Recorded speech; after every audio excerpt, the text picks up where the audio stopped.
Saya ingin mengkaji konsep miniatur negara yang menghargai yang namanya perbedaan, yang menghargai yang namanya keberagaman. Perlu teman-teman ketahui, Soekarno yang merupakan proklamator yang telah memberikan konsep religius terhadap dasar negara, yang pada saat itu terjadi pertempuran ideologi antara Soekarno dan Nasir.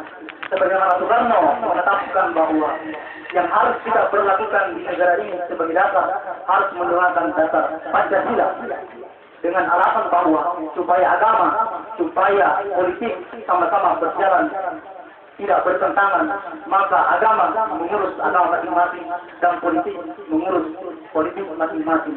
Itu konsep yang kemudian ditawarkan oleh Soekarno. Kata dalam Pancasila bahwa ketuhanan yang Maha Esa.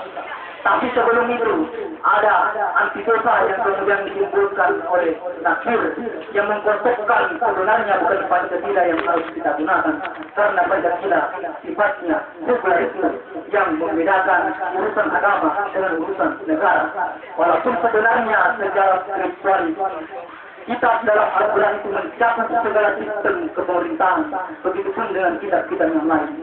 Nasir mengatakan, ternyata Pancasila itu terbatas.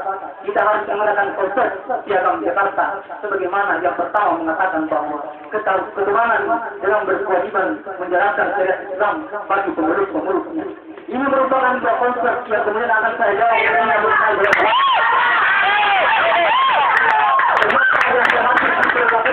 hari ini, sebagaimana kesepakatan PPKI Panitia Pelaksana Kemerdekaan Indonesia, bahwa ternyata untuk merangkul semua golongan, untuk merangkul semua suku, untuk merangkul semua kelompok, untuk merangkul semua agama, kita tidak boleh menggunakan konsep Islam karena kita plural, kita majemuk, bukan hanya sendiri agama. Maka terbukti sampai hari ini kita gunakan konsep Pancasila.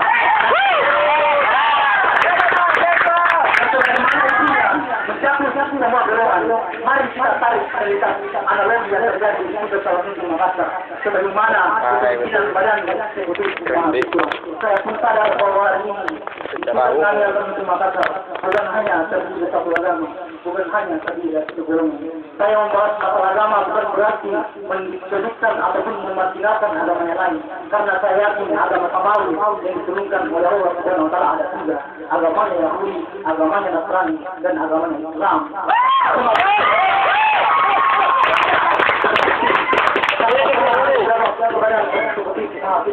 Dan saya pun pernah menjawab di majelis tentang mahasiswa. Ternyata berdasarkan fakta yang saya lihat, memang harus diakui, memang harus diakui kepada Islam. Ternyata terdominasi oleh masyarakat dari Islam. Itu yang tidak saya inginkan. Saya ingin menunjukkan konsep saya sebagaimana yang dikembangkan oleh Soekarno, bahwa kita harus menjunjung tinggi perbedaan, menghargai.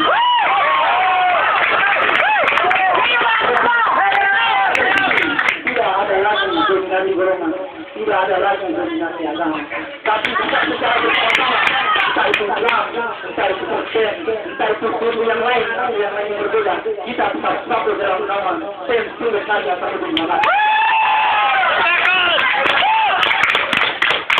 Ya. Tinggal berapa? Masih ada. Masih lama. Saya kemarin membutuhkan waktu 30 menit untuk mengkaji betul semua ini. Kalau kenyataannya juga ada 30 menit. Mari kita kaji sebagaimana yang bertanyakan kepada saya, Afian Komuniti. Saya ingin berikan analogi. Apakah tidak boleh kita memberikan satu konsep awal tentang alam, tentang kejadian-kejadian yang akan terjadi nantinya? Apakah kita manusia tidak boleh memprediksikan atau memprediksikan apa yang akan terjadi nantinya? Ketika tidak boleh, untuk apa kita berbicara ini?